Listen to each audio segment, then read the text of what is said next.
yourself when those fees in that structure are all different. So, being a nominal kind of investor, you pay your fees, you probably, wait until it's 15-20% up, you take your profit. Maybe you don't, let it ride. I mean, most of these people who have bought crypto in the last 30, 60, 90 days have not sold it. They're holding it. They know something big is coming. And all my profits are going into Bitcoin. I'm not buying Bitcoin, but any profits on my altcoins, I've sold them off. I'm back to house money, and all my regular investments have now been put back into Bitcoin Plus. So I'm up to about a full Bitcoin now.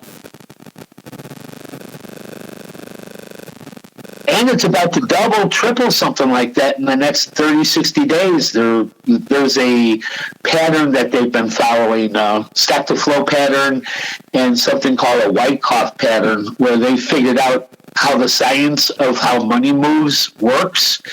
And Bitcoin is playing this playbook to the letter. So the way it looks like, we're on to our final pop before we go into like a crypto winter, where all the fun's over. You're going to be shorting. You're going to be taking 5-10% profits because the movements aren't going to be the same. But for right now, things are moving at a hectic rate. And I'm just in and I'm just watching. I'm I'm just rolling profit, and Bitcoin goes to 1 million. I'm a millionaire. Oh my God, you're a millionaire. Dan, can you loan me $1? I'm just joking. Hey. Don't worry, it's going into housing. Okay. Once I rotate out, I'll be rotating it into the real estate market. Where you get friends of mine just bought a house in Sonoma, Arizona, and he's a millionaire and she's a millionaire. I mean, they could afford it, and he was just complaining about how expensive it is up there. He just called me up and told me how expensive it is. I'm just saying, dude, I have a house in Lake Geneva that I'm rehabbing. Yeah. And it's the same thing. My house is over 100 years old. I'm trying to save the old drywall. So I've been watching these YouTube videos. Oh my God. Tries to save this drywall. You gotta drill these holes, you gotta get a bit, drill these holes in there, and then put this special kind of adhesive in there, and then put these screws in there, and then you gotta then when it's drying, you got to take it out. Then you got to put plaster over it. I don't know if I should just put drywall, just tear it all down and put drywall. But it's a whole stairway. I started looking for places around the office up north, and there are homes out there that for $10,000, $15,000, $20,000, you want to put $10,000, $15,000, $20,000 into it. You got yourself a nice house in a safe neighborhood. Thought that was unusual. That was cool. Wow. But it looks like because of the property values that have increased everywhere, you buy something for 30, you can probably get 90 when, last year you'd only get 80. So I'm back into looking. I'll probably find a fixer-upper that I could live in, something that'll keep the dogs happy and safe, something that's closer to the office. If I got to come down here to Indianapolis, I-65 for 2 hours. No big thing. It was part of the business plan when I moved here. What did you watch? You didn't watch the Bears game because you don't have cable. That's right. No, I did not see the Bears or the Colts. Oh, I wow. understand the Colts won handily, and I think Green Bay still sucks. Green Bay, the Bears lost, but I'm not a big Bears fan. I used to love the Bears. I like the Bears. I don't like the McCaskey family. I don't know about you. Mm-hmm. I heard Mrs. McCaskey's a lovely person. Someone told me who knows her. And then my other friend knows her, and he said she's a real... Allegedly, she's not a nice person. Mike McCaskey, the oldest son of George Halas, Mike McCaskey, is a Harvard graduate of business. Really? He may have married into a football family. He does not have a football background. He has a business background. That's why the Bears make money every year. Yeah, well, I think they're gonna buy Arlington Racetrack and turn it. They bought Arlington, and they're going to use it as leverage. I thought that was pretty hilarious. If Soldier Field doesn't want to play, they'll build their own. And I know Arlington Heights will give them a tax break. Hell yeah. I mean, I mean, they got easy access off of if you just use Euclid as an exit, there's think you got 53. easy access to 53, and you can get traffic out of there in no time. I Yeah. really like the spot, and I like the play.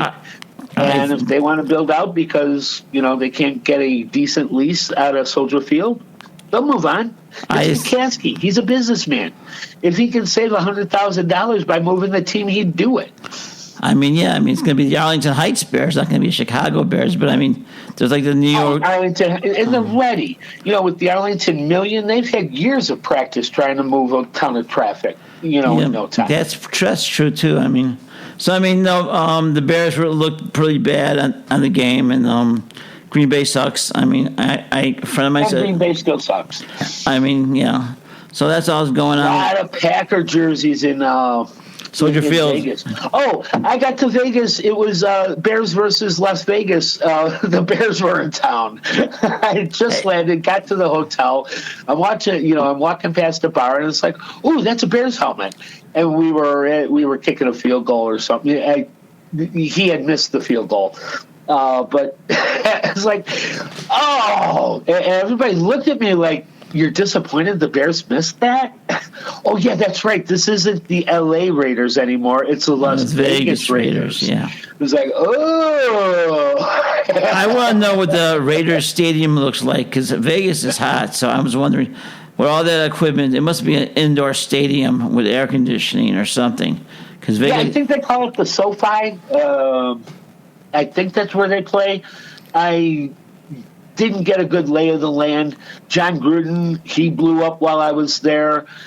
Big talk was like, well, that was only 10 years ago what he was saying. Well, I can see John Gruden talking smack like that. He's total testosterone, total man's man. He's got his persona, and I'm sure he uses the lingo with it. But honestly, they were okay. He did say some disparaging things. Granted, it was, you don't say that shit out loud and you don't type it. You're allowed to think it and keep it to yourself. Next time, keep it to yourself. Yeah, well, that really sucks. The only thing some good news. We have a winner in Chicago. The Chicago Sky won their championship. So that's one good thing. I mean, I'm not really into basketball. I'm more of a hockey person. But, Yeah, same here. I mean, go girls, go girls. Show them how it's done. I mean, that's all I can say about that. Anything else? Right. Did you see any good shows when you were in Vegas, or did you meet anybody? Didn't have time. Did you meet anybody? Didn't have time. Table time was 11 a.m. and I was down there immediately, and we were playing until about 7 o'clock at night. I want you to go to Vegas again and get the tape recorder and just tape that. The chick, the lady who's 78 years old, and just get all the stories. Charmaine. Get Charmaine and just have her to do a show with her. She can tell you the Vegas stories. That'd be interesting. I know where to find her. She probably knows where the bodies are buried, so she's not going to tell you where the bodies are buried. But I know there's no markers or anything, and I know she wasn't present, but she knows the general lay of the land and the business practices of Las Vegas. And it's like, give me some of that. It's like, tell me some history that's not going to make it to the history books. And, you just knew. As soon as she said, oh, I got much better stories, I knew that was the one I want to talk to. That's the one who should be writing a book. I think so. I think we should have her on a show. I think we should go to Vegas. What hotel is she at? We were playing at the Nugget. She worked over at a place called Circa, which is the old Fitzgerald's. Wow. Yeah, Fitzgerald's got bought out, and they cleaned up the place real nice. They expanded it upwards 9 stories. The top story is a diner bar where you can go all the way up, and it's not like going up into stratosphere, but you get a decent view of the city, from afar. And it's like you can see down to from downtown, you can see the Strip and you can see everything. It's like that was pretty cool. That was actually pretty cool. And you know what? I was watching a thing on YouTube about people who live in the sewers in Vegas. and there was talking about people that just some people lost everything and they live in the sewers. I mean, it doesn't rain a lot down there, does it? So they could probably be safe. But when it rains, I don't think I saw rain once. I mean, it's until I got back. Living in the sewers in Vegas. How would you like to live in the sewers in Vegas? So, well, it reminds me of a phrase that I came up with while I was there. The city no longer smells like pee; it smells like pot. I guess it does. Vegas smells like pot. Every stop, every elevator, every time you walked into something, you walk through a pee cloud. Not one pee cloud, but there was a bunch of pot clouds. Well, I mean, pot's legal, so that's one good thing. I see on our clock we've been on the air for almost an hour. So shit. Yeah, it's been 40 minutes, and that goes fast. So, is there anything else you want to tell everybody? Because I'm all wiped out, with this equipment failing on me, and check our group page on Facebook. Check out Big Daddy Blues Radio, because we have a special show on there about who influenced the Fab Four. Because that Peter Jackson movie's coming up, they discovered they have 56 hours of video that never got released. So okay. Yeah, that's what I thought it was. Yes, yeah. I'm looking forward to that as well. Yeah, so check that out. I did a piece on Big Daddy Blues Radio, the music that influenced the Beatles. So it's it's not blues, but it's music. It's the music it's music. Yeah, it's the music that they listen to on the BBC, because I spent a good weeks looking through interviews, and I saw a very good interview with May Pang. Did you know that John Lennon and Paul McCartney were talking about writing music together when they broke up, and then John got with Yoko, it never happened, and John Lennon didn't really want to break up. May Pang said John Lennon allegedly didn't really want to break up, but he was like kind of not pressured, but he was not happy about breaking up, because he was not even in the lawyer's office when they officially broke up, because they had to do some legal documents and stuff, and he was right, yeah. So he was not really happy about that, and I can't blame him. You got this good thing. It's a golden ticket. Not to speak like Rod Blagojevich. But he's a lovely gentleman. He had a golden ticket, and it was fucking millions and millions of dollars. Okay, granted, the boys weren't into the money, but I'm sure that they were into a comfortable future. Yeah, they never really came out and said, I want to do this because of millionaires. They were doing it because for the love of the music. But after a while, you got to pay those bills that come with that music tour. Yeah, I just thought there was, I think that too. I think they just loved it so much that they would just do it for free. I think it's the business side, and I think, I don't know. How I feel is I'm not a big Yoko Ono fan. I just think that I don't like what she did to Julian Lennon. She signed all the musical rights to his father's catalog. He gets paid by royalty fees every 6 months. I don't know what the royalty fees is, but I think it's a good figure. I know Michael Jackson used to get $600,000 a month or $600,000 every 6 months when he owned the Beatles catalog. And I'm just wondering, because she's selling all his dad's stuff, and he's buying them through auctions. How would you like to buy your dad's stuff that your stepmother sold? What does that say about your stepmother? At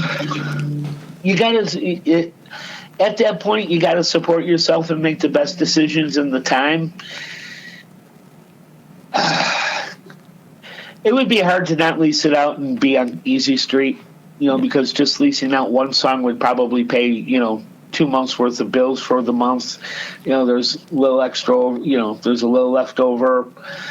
I think my dad would have wanted me comfortable, and he would have been okay with making those decisions, because he did want me to be okay. Yeah, I know that. That's what it takes to be okay.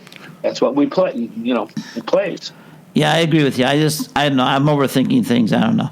I just want everybody to love each other. And I don't think of it as disrespectful. I mean, times change. And I'll